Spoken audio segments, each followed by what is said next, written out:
had a slightly extended hiatus from the last video, when on actually the last video I said, right, I'm getting back into YouTube now, I'm going to start to do some new videos, and that sort of fell by the wayside again for another month. I've been absolutely stacked out of work, and I've had a lot on my plate recently, and coupled with that I've had a trip to Vegas to contend with. Yeah, that's probably the wrong words to use, to contend with, because it was absolutely awesome. I just got back on Friday in Vegas for 7 nights. Went there with my other half to celebrate her 40th. It's the second time actually we've been to Vegas.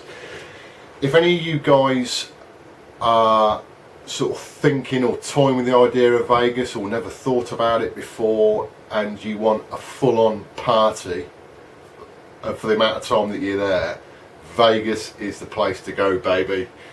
Absolutely brilliant, absolutely brilliant. Even though we'd been before, it was just it is a thoroughly awesome place, to coin a phrase from a typical American. Awesome. It really is. It's, you know, whatever you have seen or whatever you think about Vegas and haven't been there, it is, everything is just over the top. Absolutely brilliant. Spent a shed load of cash, as you'd expect to do if you go to Vegas, but simply awesome. I would thoroughly recommend it to anybody. If you ever get the chance to go to Vegas, go. Absolutely brilliant. So that sort of took up, I suppose, really the best part of 2 weeks, you know, getting ready to go and all that lot, and like I said, really just come back anyway, and I'm a bit knackered with the old jet lag. It's the only thing I'd say about the Vegas trip is that the flight going out from the UK and coming back is absolutely horrendous. It really is horrendous. It's over a 10-hour flight going there, and just under 10 hours coming back. But because of the 8 hours time difference as well, it really beats you up as regards to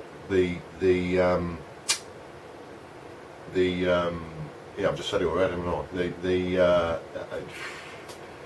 Yeah, whatever they call it, jet lag, yeah, jet lag. Absolutely breaks your balls, it really does. But fantastic place, absolutely fantastic place. Slight update on gaming, really, for current gen stuff. Sorry guys, no retro on this video. I've mustered up all my energy just to do this video, if I'm being honest. I made a couple of purchases before we went to Vegas, based on new releases, and again this has took up a lot of my time. I was spending a fair bit of time on gaming on the 2 weeks prior to going out to Vegas, and it was actually about 2 big key releases that have come out on, well, one on the Xbox One and one on the PlayStation 4, both exclusives for each console. First one being Forza Horizon 2.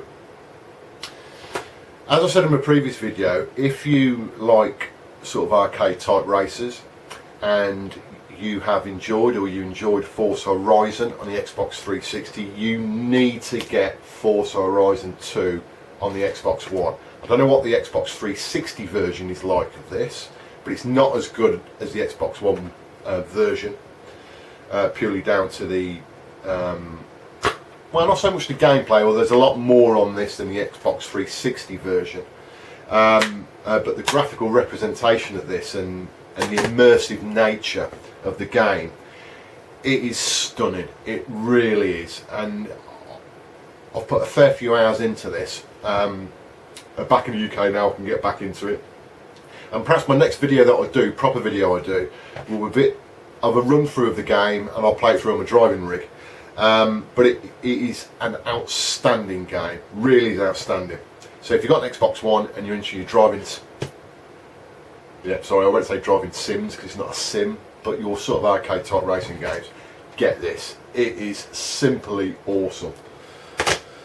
Now, to battle with that on the PlayStation 4 has been the, can't think of the words to say about this game, but it's had a bit of a history behind it as regards to its release, and it's been, I think it's been dogged throughout its development really. But it's Drive Club for PlayStation 4. Now the biggest difference between Drive Club and Forza Horizon 2 is Forza Horizon 2 is an open-wheeled racer, so you can virtually race anywhere. You can go anywhere on the open-wheeled environment, across fields, and that is yeah, it's pretty breathtaking when you see that for the first time on Forza Horizon 2 on the Xbox One. Now Drive Club is a on sort of rails racer. You only stay on the track. Totally different experience to Forza Horizon 2. I was hoping that Drive Club was going to be brilliant. You know, it'd been hyped up a bit.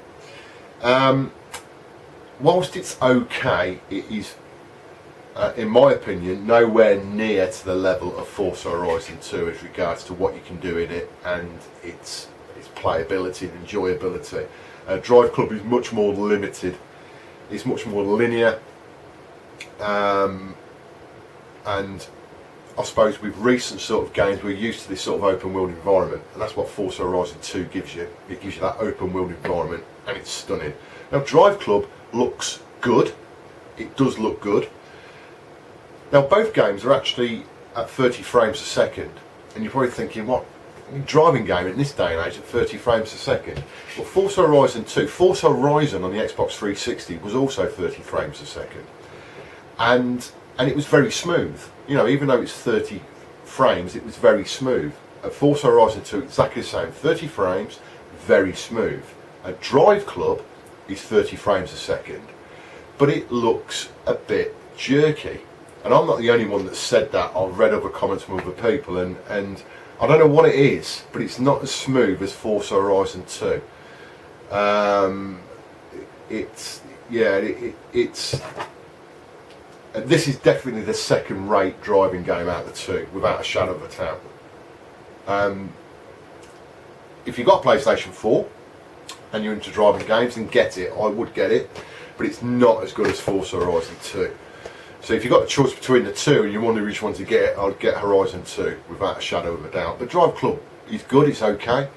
And again, I might do I'm not actually sure whether I'll do any sort of gameplay on that, to be honest. I might do. But certainly Forza Horizon 2, I'm going to do some gameplay on that, because that is just an amazing game, absolutely amazing game. Great soundtrack if you like your sort of dance tracks or drum and bass. Forza Horizon 2 has got all that music on it, and it's current music. You know, it's sort of chart-based music in there, and it's absolutely banging. Really good. So that's a very quick roundup, really, guys, of what's been going on in the past 4 weeks. Like I said, I will get back into the retro stuff. I've got a long list of stuff to do, so I'll get back onto it over the coming weeks. Hope you enjoyed the video, guys, and I will speak to you again soon.